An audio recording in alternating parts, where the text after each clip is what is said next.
You're listening to Poetry to the Brim. Today I'll be reading the poem At the Unnational Monument Along the Canadian Border by William Stafford.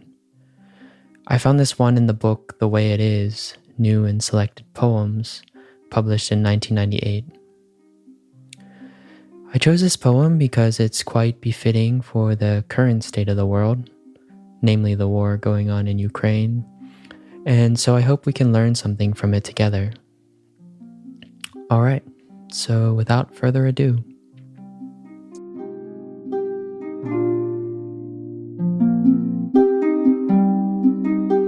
At the Unnational Monument Along the Canadian Border by William Stafford.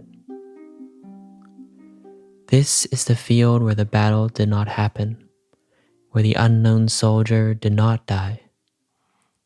This is the field where grass joined hands, where no monument stands, and the only heroic thing is the sky. Birds fly here without any sound, unfolding their wings across the open. No people killed or were killed on this ground, hallowed by neglect, in an air so tame that people celebrate it by forgetting its name.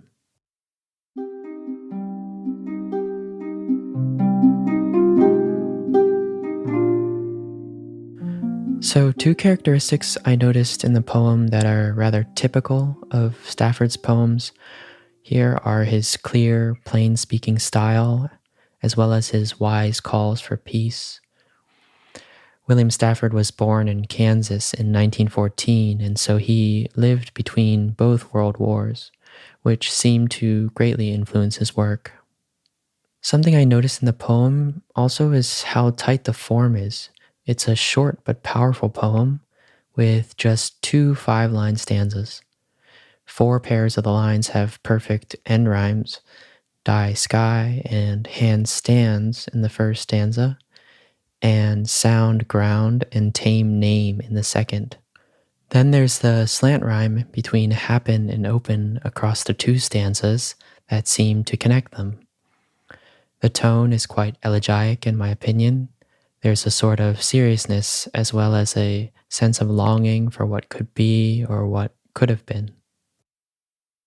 So typically national monuments are erected for us to remember a place, but in this poem, Stafford describes a forgotten place, in this case a field along the Canadian border, as a monument and suggests its beauty consists of all the things that did not happen there.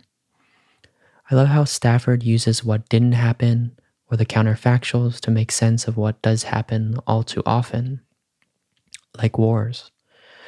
Much like an architect relies as much on space and thus what's not materially present to situate and order what is. By speaking about what does not happen in the field of the poem, he is able to speak to what happens all too often in other fields, where unknown soldiers die and the grass does not join hands. The line, "the only heroic thing is the sky," is great. It surprises us as readers because we typically think of people as heroes, not inanimate skies. Heroes and nation-states inscribe themselves into history books that valorize this over that, this land over that land, this race over that race, and so on. However, heroism is logically coherent if and only if we presuppose individuals and the groups to which they belong exist as separate entities in the world. Put differently, the presupposition of separation is necessary in order for us to believe the reality or separate significance of a hero. The hero must be set in relief from the non-heroes. The line, "the only heroic thing is the sky," challenges the status of ordinary heroes of war. Such heroes only exist if war happens. While war happens in human life, in the field of the poem, war does not happen. The last 3 lines of the poem are just incredible. No people killed or were killed on this ground, hallowed by neglect, in an air so tame that people celebrate it by forgetting its name. Stafford uses killed twice to emphasize all the killing that did not happen. And then, wow, hallowed by neglect in an air so tame that people celebrate it by forgetting its name.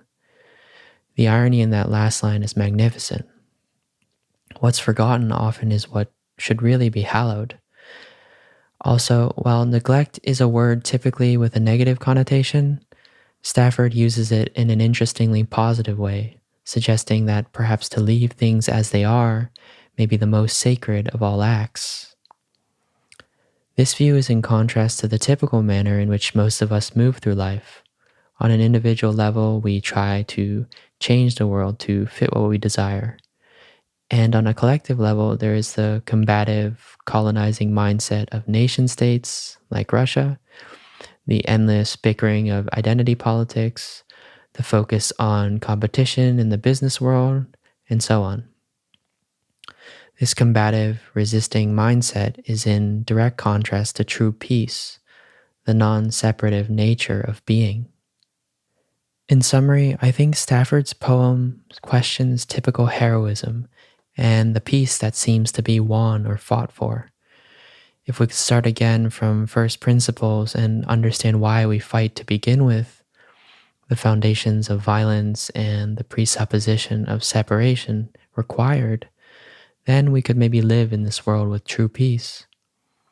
A world where in some essential way, this land is the same as that land, and you, dear listener, are the same as me. To me, this poem yearns for that, for something truly heroic as the sky.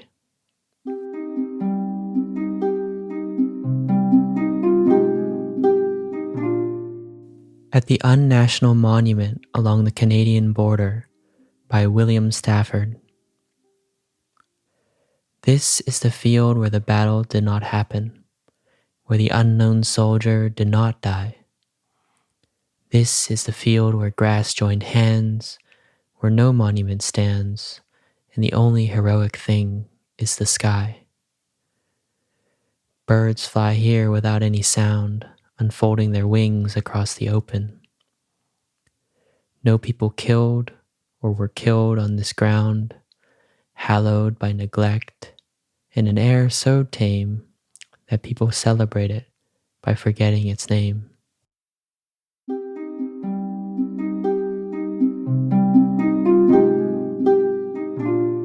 So that's all I had for the poem portion of the show, but in the spirit of our times, I wanted to mention something.